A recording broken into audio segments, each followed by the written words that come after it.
Acabamos de leer, por lo tanto, segundo de Samuel capítulo 7. Y acabamos entonces de leer este maravilloso pacto, estas promesas que Dios hace a David y cómo esto se transforma en un hito para toda la historia de la redención de aquí hacia adelante. Eh, es en un momento donde David ya estableció su trono. La semana pasada vimos, la última vez que vimos a David, ¿cierto? En esta serie, él era un jovencito que estaba cuidando ovejas. Y en ese contexto Dios lo ungió, ¿cierto? A través de Samuel para que fuese rey. Lo interesante es que pasaron varios años. David ha pasado por distintas vicisitudes. David, bueno, lo vimos la semana pasada, ¿cierto? Llegó a estar en la corte del rey Saúl, servirle tocando el arpa, pero después de un tiempo, lo que ocurrió fue que Saúl empezó a tener celos de David, porque David comenzó a mostrar y se comenzó a revelar en David que el Señor efectivamente estaba con él, específicamente a través de la victoria contra el gigante Goliat, que fue un hito también que marcó tanto para el mismo David como para Saúl, como para todo el resto del pueblo, que realmente David estaba empezando a destacarse como líder y que los dones del Espíritu Santo estaban sobre él para poder ejercer su tarea como rey. Como vimos, esta idea de que el Espíritu Santo viene y se va en el Antiguo Testamento no tiene que ver con la presencia salvífica del Espíritu Santo que nos da la fe, nos convierte y nos hace creyentes. No, no tiene que ver con irse, venir e irse el Espíritu Santo como si fuera y se perdiera la salvación. No se refiere al tema de la salvación que el Espíritu Santo obra. El Antiguo Testamento, cuando habla del Espíritu Santo que desciende sobre alguien, que se posa y que después se va, está haciendo referencia a entregar dones para ejercer una tarea o un oficio. Pues bien, aquí ahora nosotros nos encontramos entonces muchos años después, nos encontramos con que Saúl ya murió, ¿cierto? En el contexto de una batalla incluso, ¿cierto? Su hijo Jonatán también. Nos encontramos con que luego de eso David es proclamado rey y nos encontramos entonces con un episodio muy importante aquí en el 7, que evidentemente viene después del 6. Pero lo interesante es lo que ocurre en el 6. Lo que ocurre es que David ha decidido que va a instaurar e instalarse en Jerusalén como el centro a partir del cual se va a gobernar Israel, el centro religioso y político. Si bien estas dos cosas estaban profundamente entrelazadas en el contexto de la teocracia de Israel, una forma de gobierno que Dios diseñó para la iglesia del Antiguo Testamento, es para ese periodo, fue el propósito de Dios que Israel fuera gobernado a través de las leyes que los sacerdotes enseñaban, ejerciendo así los sacerdotes que además administraban sacrificios y el culto y enseñaban la palabra de Dios, pero también los sacerdotes, por lo tanto, tenían una ascendencia sobre el pueblo. Luego entonces que se instala la monarquía con Saúl primeramente y ahora ya con David, entonces los reyes son invitados también a ser parte de esta estructura, pero ellos, los reyes, debían apuntar al verdadero rey, que es Jehová. Y debían, por lo tanto, gobernar como príncipes bajo el rey, que es Jehová. Si se mantenían de esa forma, no creyéndose soberanos ellos sobre el pueblo, sino reconociendo que el soberano es Jehová y gobernando para Jehová finalmente, ¿cierto? Entonces, que esto es lo que significa la expresión un rey conforme al corazón de Dios, que gobierna para Dios y no para el pueblo, sino para Dios, porque el rey que gobierna para Dios va a traer bien también para el pueblo, va a promover el genuino, el verdadero bien común. Bueno, entonces en este contexto es donde nosotros vemos que David se instala en Jerusalén como centro, como capital, y luego él traslada el arca a Jerusalén.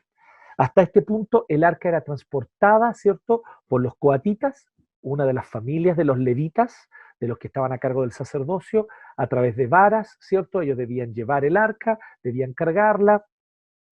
El arca entonces llega a Jerusalén por fin, finalmente.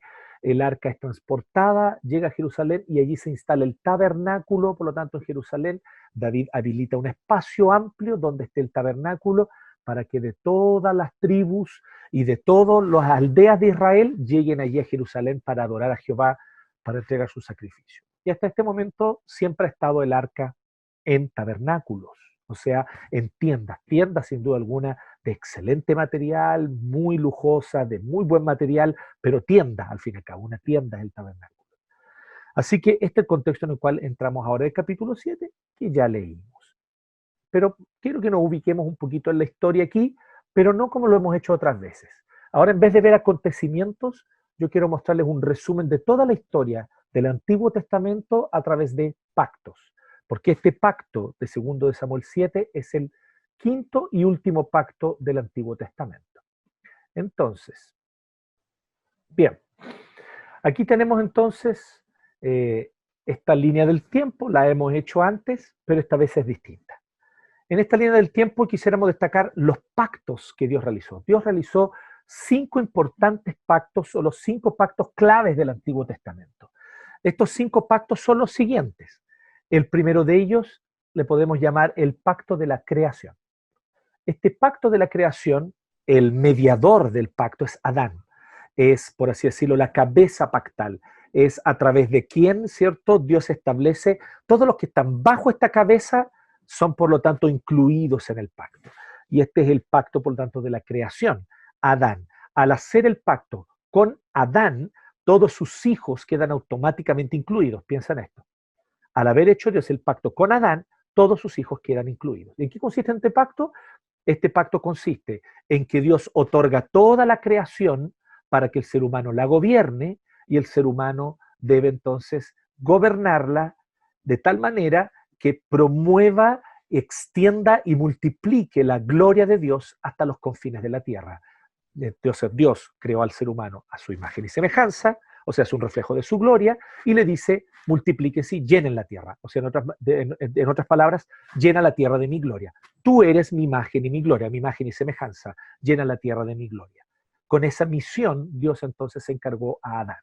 Pues bien, luego nosotros tenemos el pacto de preservación, en el cual después de que entró el pecado al mundo, la caída afectó todo y este parásito contaminó todas las relaciones humanas, partiendo por la más importante, nuestra relación con Dios, que quedó rota, también nuestra relación unos con otros fueron rotas y nuestra relación con la creación.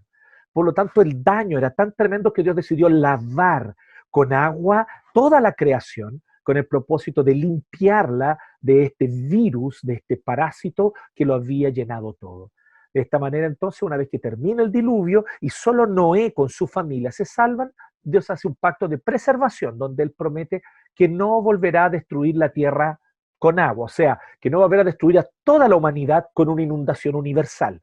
Pueden haber inundaciones locales, pero una inundación universal para destruir a toda la humanidad no volverá a ocurrir y Dios se compromete a que va a preservar, pero que los seres humanos deben hacer lo siguiente: aprender, a pesar de la caída y del pecado, pero aprender a respetar la creación y también a respetar la vida unos de otros. Por lo tanto, esto es lo que se llama el pacto de preservación, que también algunos teólogos han llamado el pacto de la gracia común. Luego tenemos el pacto de la simiente de bendición. Dios toma a un hombre específico, que es Abraham, y de él entonces, y de él hace una nación. Y a él le promete que dará una nación, una gran nación que no se podrán contar como las estrellas del cielo, como los granos de la arena de la orilla de la playa. Así va a ser esta nación.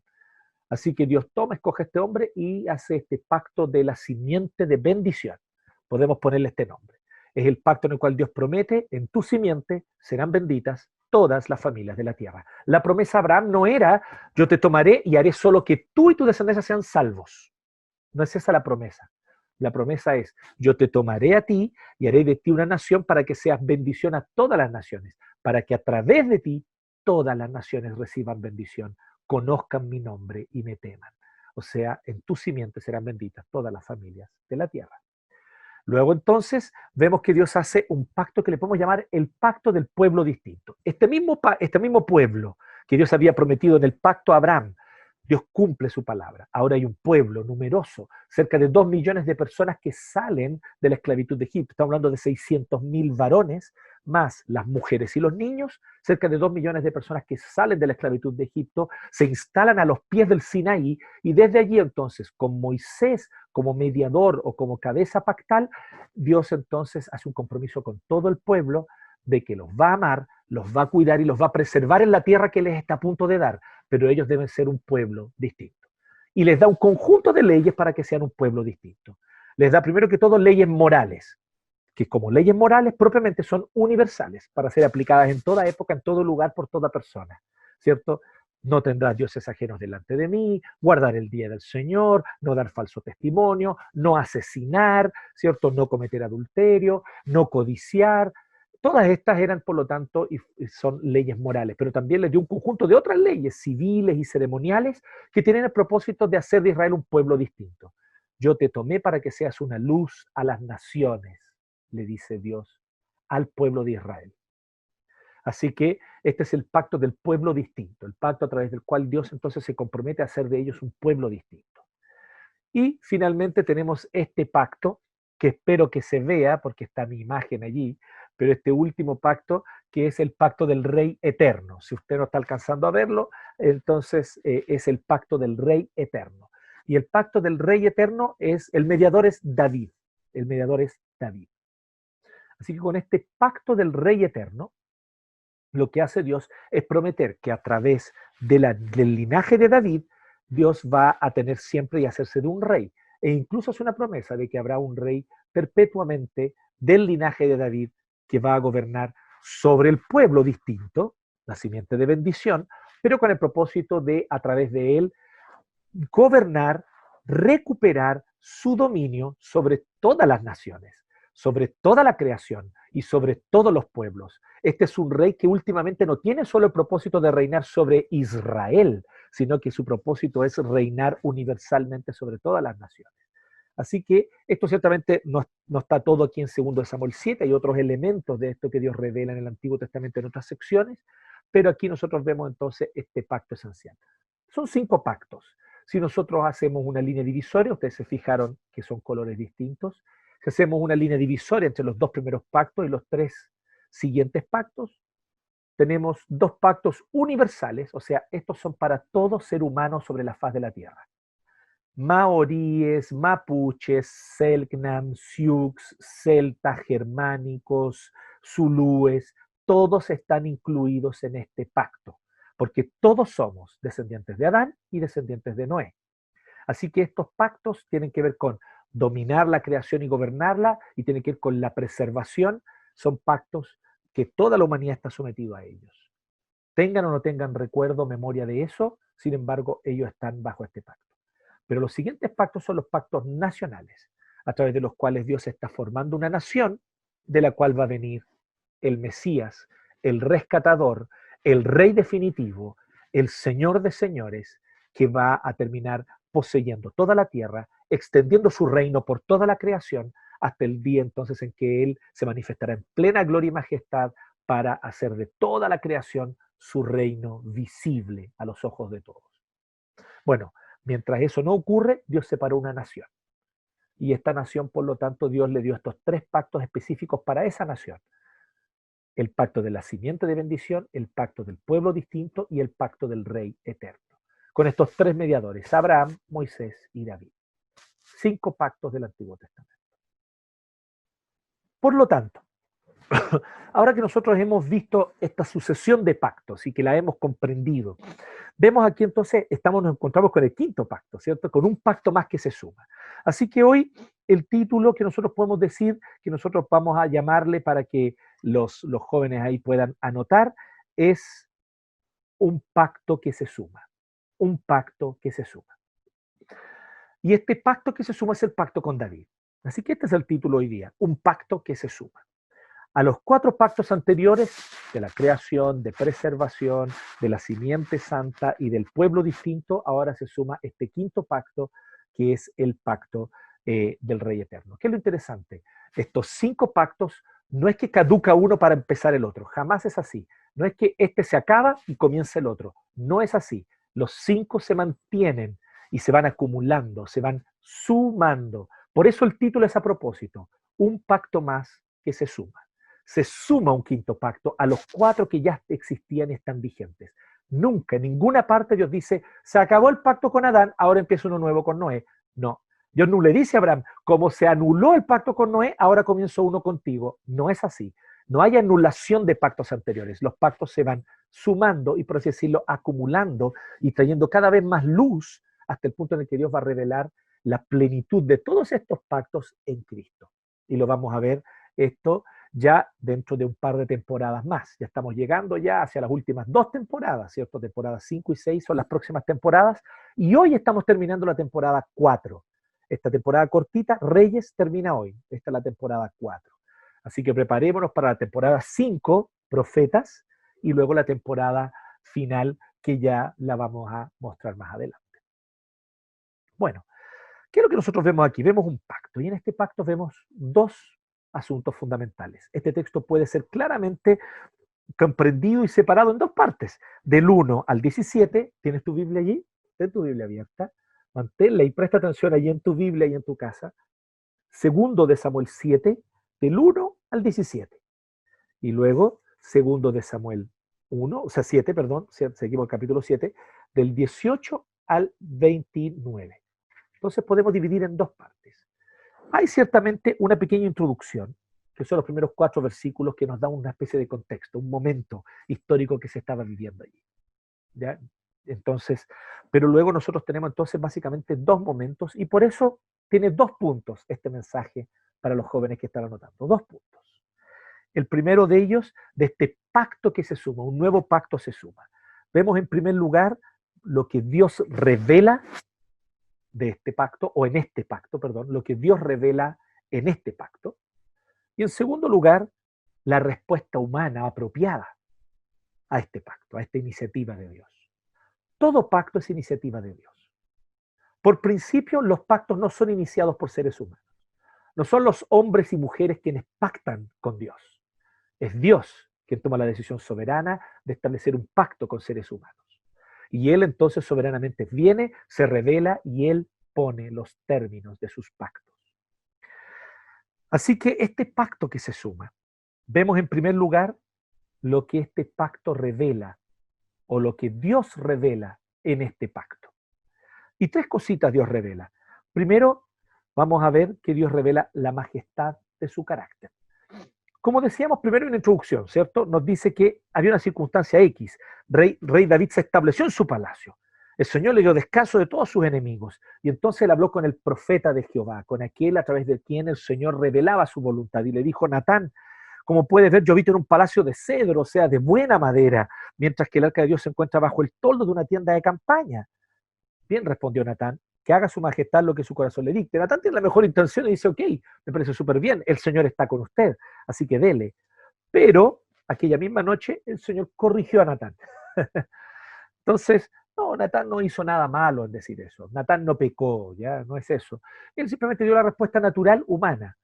Dios entonces corrige esto, le dice: Natán, tengo una palabra que tú tienes que decirle a David. Así que este es el contexto. Pues bien, luego de que de este contexto, Dios le habla en esa noche a Natán y se le revela a Natán, ya sea por una voz audible, ya sea que se le apareciera a través de un mensajero, de un ángel que le comunicaba un mensaje, ya sea a través de un sueño. No nos especifica cómo fue, pero Natán es un profeta del Señor y reconoce la voz de Jehová. Y el Señor le habla a Natán para que le comunique esto a David. Nuestras palabras son a través de Natán para David. ¿Y qué es lo que nosotros vemos entonces? Algunas cosas interesantes aquí, no sé si ya se dan cuenta. El rey no es un monarca absolutista, ¿cierto? Que viene y Dios le habla directamente porque es el rey. Él necesita al profeta. Entonces vemos cómo el pueblo del Señor se constituye de manera distinta a los otros pueblos. Recuérdense de Faraón. Faraón recibía directamente, él era el mediador entre los dioses y las personas. Aquí David, muy poderoso, muchas victorias, pero él necesita que el profeta le oriente, le hable, e incluso, como se puede ver más adelante cuando ustedes leen la historia de David, es este mismo el profeta que lo reprende duramente cuando es necesario. Así que David no es alguien que no rinda cuentas, rinde cuentas. Entonces, ¿qué es lo que nosotros vemos aquí? Que Dios le habla a Natán para que le comunique a David. Y aquí es donde vemos lo primero, que este pacto, ¿cierto? O Dios revela a través de este pacto primero la majestad de su carácter. Primero Dios le aclara algunas cosas del 5 al 7. Ve y dile a mi siervo David que así dice el Señor: ¿acaso serás tú quien me construya una casa para que yo la habite? Yo soy el Señor Todopoderoso. Yo habito en todos los lugares, tengo control y dominio sobre toda la creación. Nada, absolutamente nada está fuera de mi alcance, y en cada rincón de esta creación mi presencia está allí. Nada se escapa, aún el rincón más microscópico, mi presencia plenamente está allí, aún en las inmensidades mayores de las Pléyades y de las galaxias, allí está la presencia del Señor, porque el Señor está en todos los lugares dominando con su dominio soberano todas las cosas. Yo no soy un Dios que habita en una casa. Entonces, conóceme, David. Aprende a conocerme. Aprende a saber quién soy. Aprende a temerme por quién yo soy y no como tú imaginas que yo soy. Por lo tanto, ¿serás tú acaso que me construye una casa para que yo la habite? Desde el día en que saqué a los israelitas de Egipto y hasta el día de hoy, no he habitado en casa alguna, sino que he andado de acá para allá en una tienda de campaña a manera de santuario. Él dice, a propósito no me he instalado geográficamente en un lugar hasta este día. A propósito no he querido hacerlo porque ustedes han sido un pueblo peregrino. Y mi compromiso es que yo estaré con ustedes. Así que si ustedes se mueven, yo me muevo con ustedes. En realidad era al revés, ¿no? El Señor se movía y el pueblo se movía atrás del Señor. Pero lo que él está diciendo es, ustedes han sido un pueblo peregrino y yo los he acompañado en su peregrinaje vez tras vez. Entonces lo primero, es un Dios tan inmenso que no cabe en una casa, pero también es un Dios tan cercano que quiere estar con su pueblo y acompañarlo por donde quiera que va. ¿No es interesante notar esto? ¿Sí? La excelente comentarista del Antiguo Testamento y erudita Joyce Baldwin, que ya falleció ella, pero ella comenta este pequeño detalle que me llamó mucho la atención en su comentario. Ella dice esto de manera extraordinaria, ¿no? Ella se fija en este detalle. Ella dice, el Señor está diciéndole en el fondo, para donde ustedes se han movido, yo me he movido con ustedes. Para mí no ha sido una desventaja vivir no es como pobre del Señor que vive en una tienda de campaña y no tiene una casa sólida, no. El Señor dice, para mí ha sido así porque yo lo he querido, porque quiero estar cerca. Entonces Dios es un Dios inmenso que no cabe en una casa, pero también es un Dios tan cercano que acompaña a su pueblo en sus peregrinajes. Y le dice, todo el tiempo que anduve con los israelitas cuando mandé a sus gobernantes que pastorearan a mi pueblo Israel, haciendo referencia a los jueces, ¿no? Ahí el verso 7, cuando mandé a sus gobernantes que pastorearan, la palabra pastorear en el Antiguo Testamento no tiene ese significado más religioso que tiene para nosotros hoy, de una persona que te acompaña para orar, que ora contigo, que te exhorta la palabra, que predica. No, la palabra pastorear tiene que ver con el liderazgo político, ¿sí?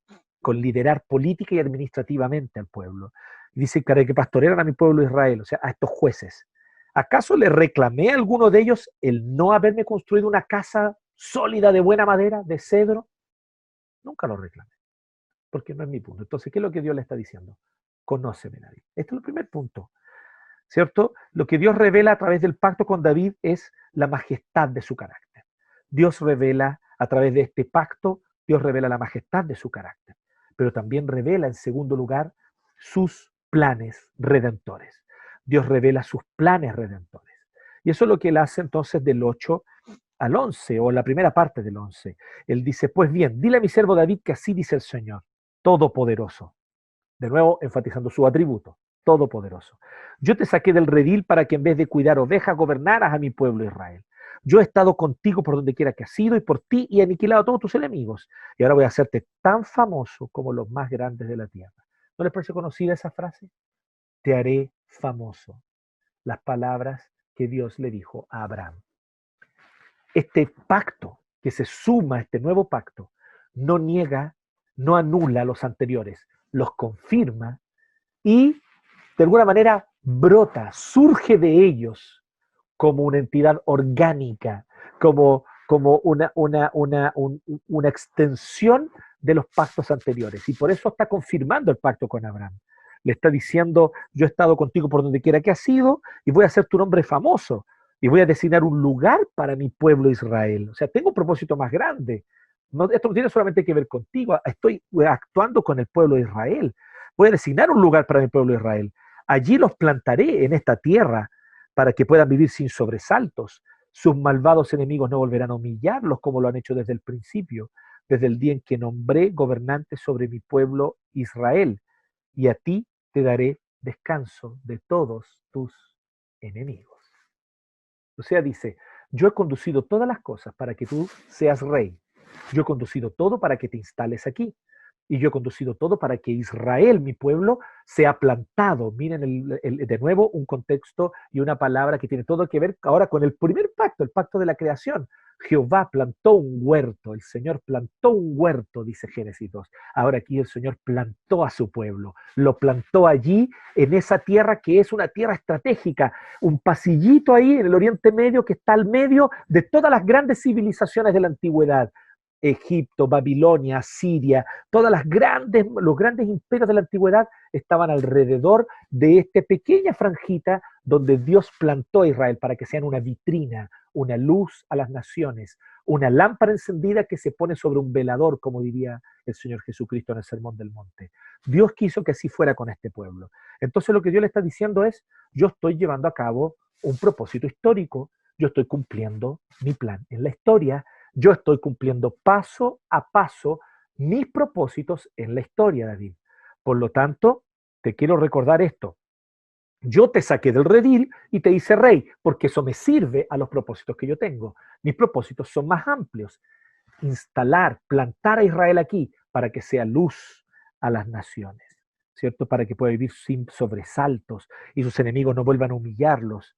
Y a ti te daré descanso de todos tus enemigos. Entonces, en segundo lugar, lo que Dios revela a través de este pacto es que Dios revela sus planes redentores, que le está llevando algo en la historia. Le está diciendo a David, mira la historia, David. Mira más allá de tu experiencia personal, mira más allá de tus sentimientos individuales, mira la historia, mira lo que estoy haciendo, mira los acontecimientos de los últimos años, mira hacia dónde estoy conduciendo todo. Esto también nos sirve a nosotros, ¿cierto? Miremos más ampliamente, salgamos de nuestro narcisismo y miremos por la ventana de nuestra egolatría y de nuestro egocentrismo y miremos lo que Dios está haciendo en la historia de manera macro, amplia, y cómo Dios está revelando sus propósitos. Pues bien, esa es la invitación que Dios le hace en este pacto.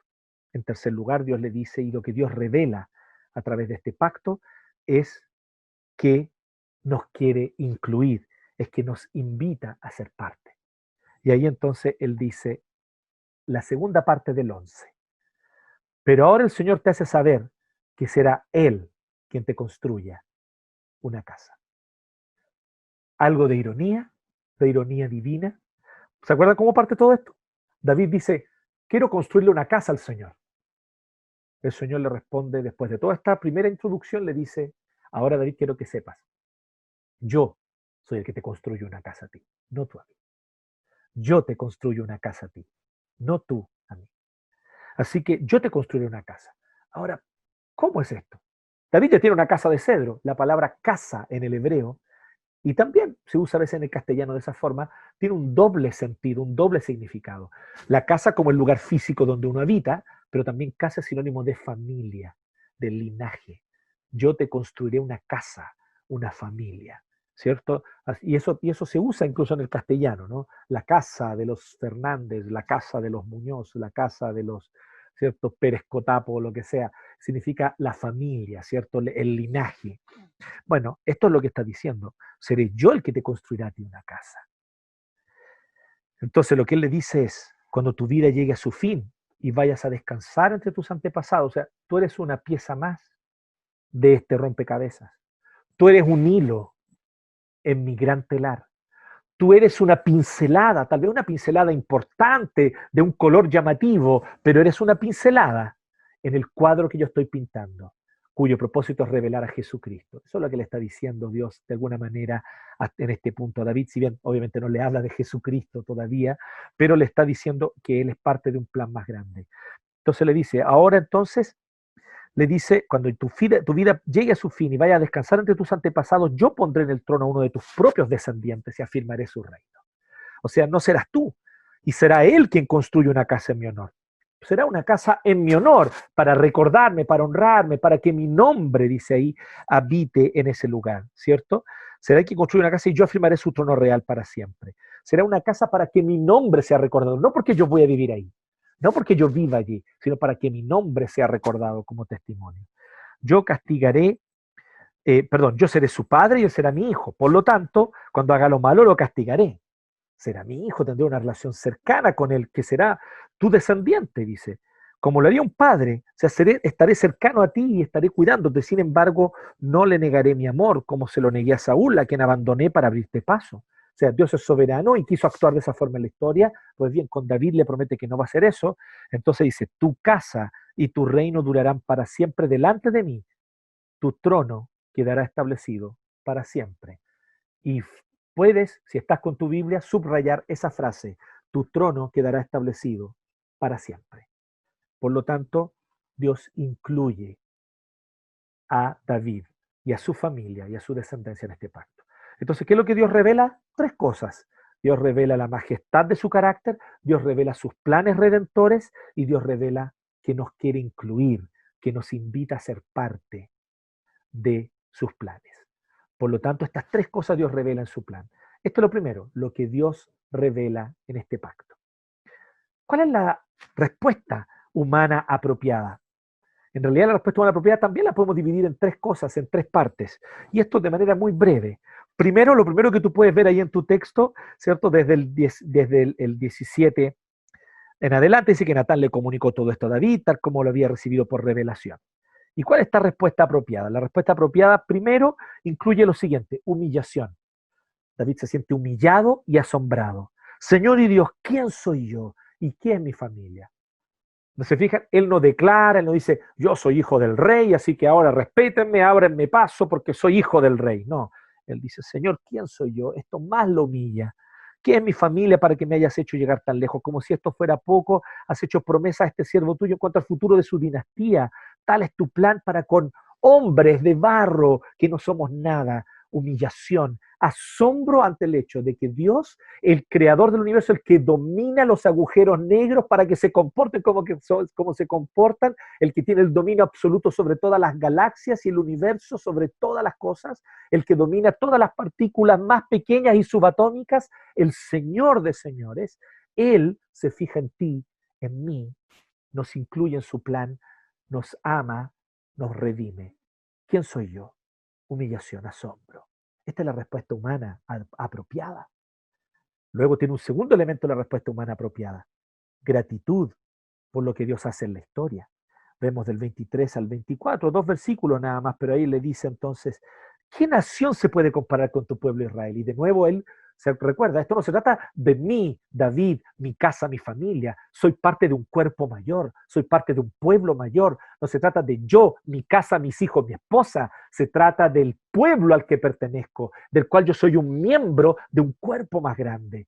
Esta es la visión de David y es la visión que nosotros somos invitados a tener de iglesia, de comunidad, de cuerpo, más allá del núcleo familiar y de la persona individual. Y David tiene esa conciencia y él dice, ¿qué nación se puede comparar con tu pueblo Israel? Es la única nación en la tierra que tú has redimido para hacerla tu propio pueblo.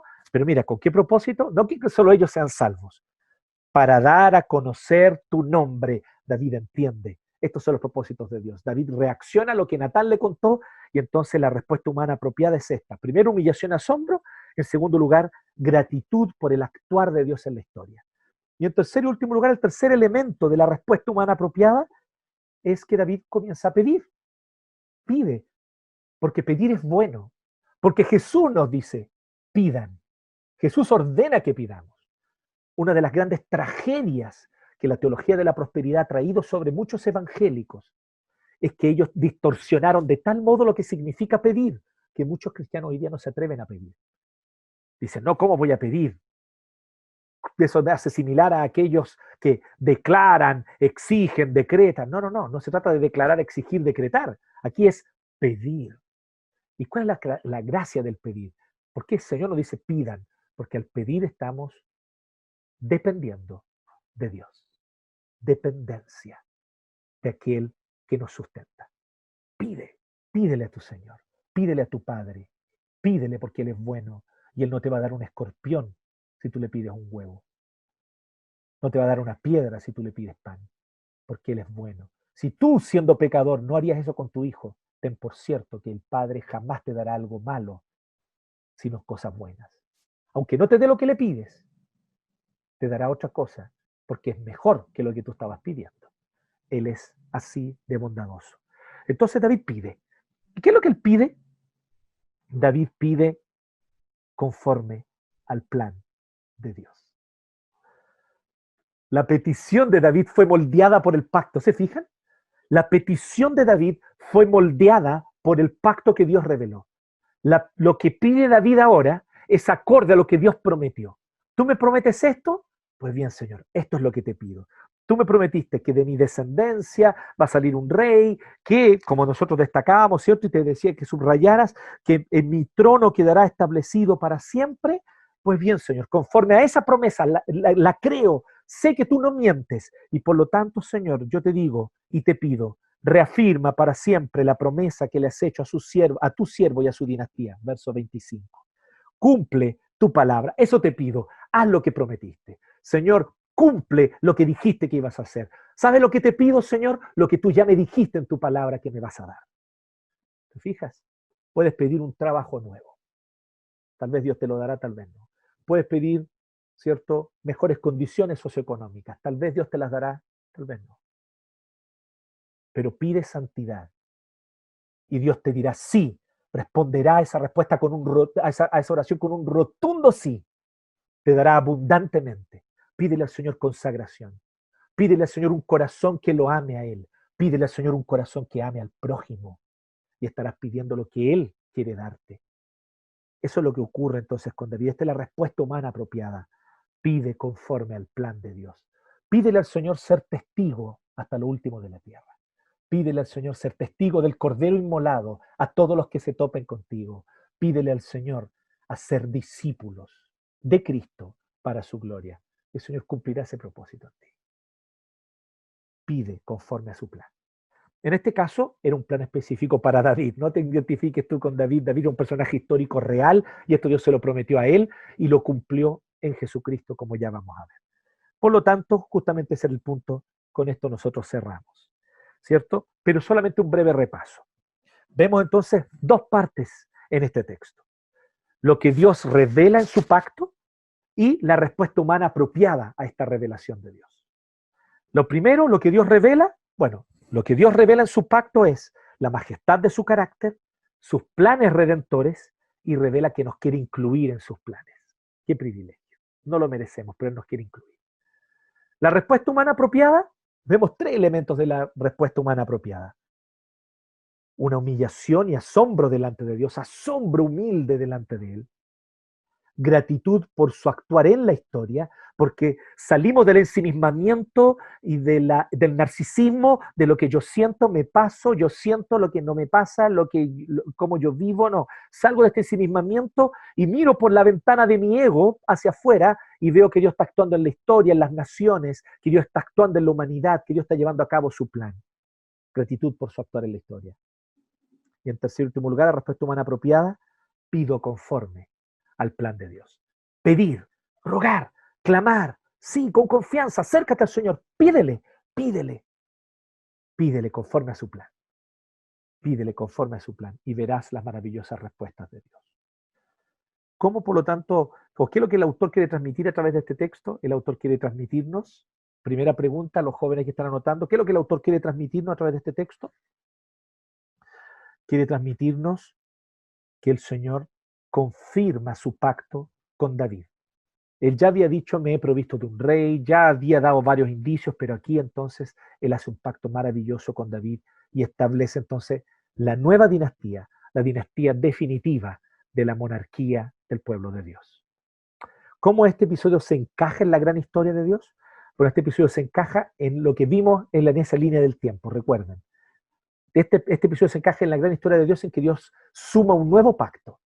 Pero recuerda esta palabra, suma un nuevo pacto. No es que simplemente establece otro pacto porque los 4 anteriores fueron anulados o no funcionaron. No, no hay caducación de los otros pactos. Los otros pactos son confirmados, extendidos y de alguna manera continuados con este quinto pacto.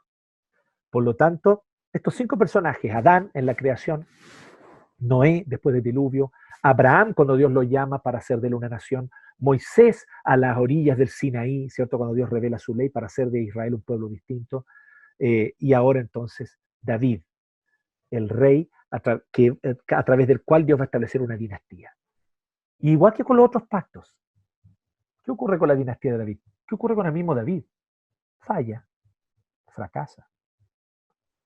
pero Dios mantiene su pacto fielmente, fielmente.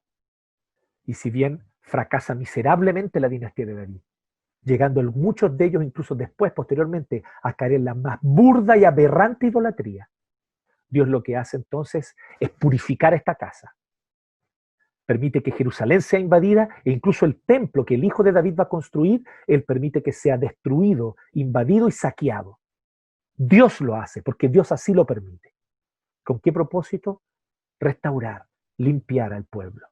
Y entonces cuando ellos vuelven del exilio, el Señor comienza a formar una nueva nación, poco a poco, ya vamos a ver eso con los profetas también, hasta el punto en el que por fin, de una humilde familia de un carpintero, nace el rey definitivo, el rey eterno, que es descendiente de David.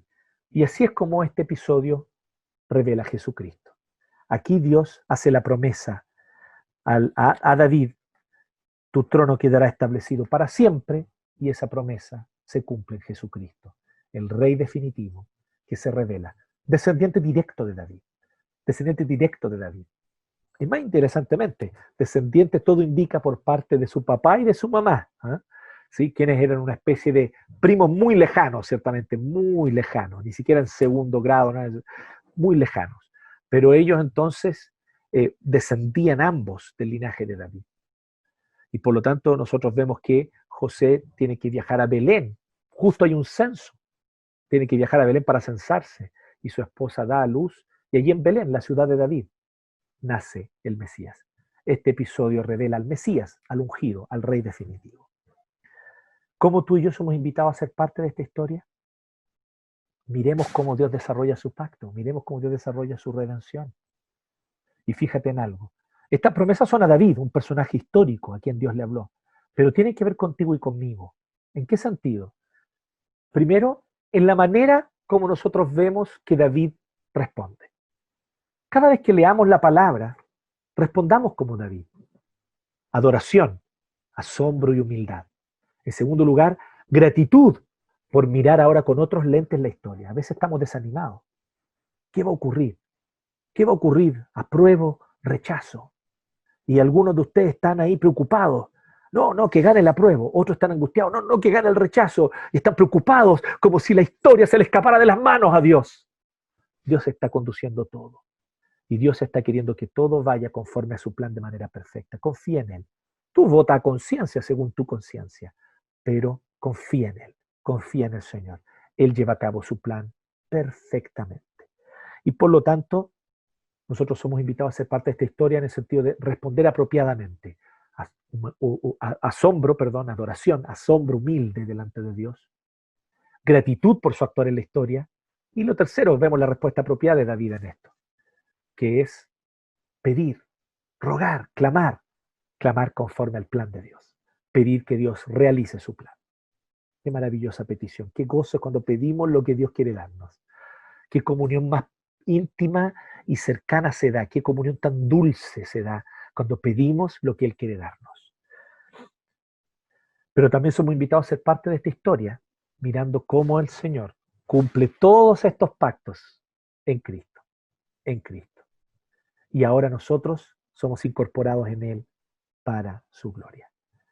Por lo tanto, entonces, teniendo esto en consideración, meditemos en estas cosas, consagrémonos al Señor y aprendamos también nosotros a asombrarnos ante su majestad y ante sus planes redentores en la historia, de los cuales tú y yo somos invitados a ser parte. Somos invitados a ser parte. Vayan y hagan discípulos, prediquen el Evangelio, vivan una vida de santidad, santifiquen sus vidas. De todas estas maneras, todas estas instrucciones de Dios nos está diciendo, sean parte de mi plan, para que a través de ustedes mi gloria se revele en toda la creación. Oremos. Gracias, Señor, por tu palabra, por tu plan, por tu redención. Oramos, oh Dios. Queremos ser parte. Así como David fue parte de una manera muy particular, como tú lo quisiste llamar, lo hiciste parte. Así tú hoy nos invitas a nosotros a ser parte también. Queremos ser parte a nuestra manera ahora, en este momento de la historia. Ninguno de nosotros es David. Ninguno de nosotros es David. Pero cada uno de nosotros, los que somos nosotros, Jonathan, Priscila, Benjamín, Gerson, Débora, Claudia, Daniel, Francisca, Seba, todos nosotros, los que somos, oh Dios, hoy invitados a ser parte de tu plan haciendo discípulos. Somos invitados a ser parte de tu plan viviendo una vida de santidad en honor a Cristo. Somos invitados a ser parte de tu plan, haciendo uso de los dones que tú nos has dado, porque tu Espíritu Santo nos ha dado dones, así como un día se los dio a David cuando lo ungió. Así el Señor ahora nos da dones a nosotros, para que a través de estos dones extendamos el reino de Dios, extendamos tu reino. Queremos, oh Señor, ser parte de esta historia. Qué privilegio es ser parte de esta historia. Qué privilegio es ser un hilo en este gran telar. Qué privilegio es ser solo un trazo en este maravilloso cuadro que tú estás pintando en la historia para revelar a Jesucristo. Que Jesucristo sea famoso, que su fama crezca y que su nombre sea conocido por todos. Oramos esto y te lo rogamos en el nombre de Jesús.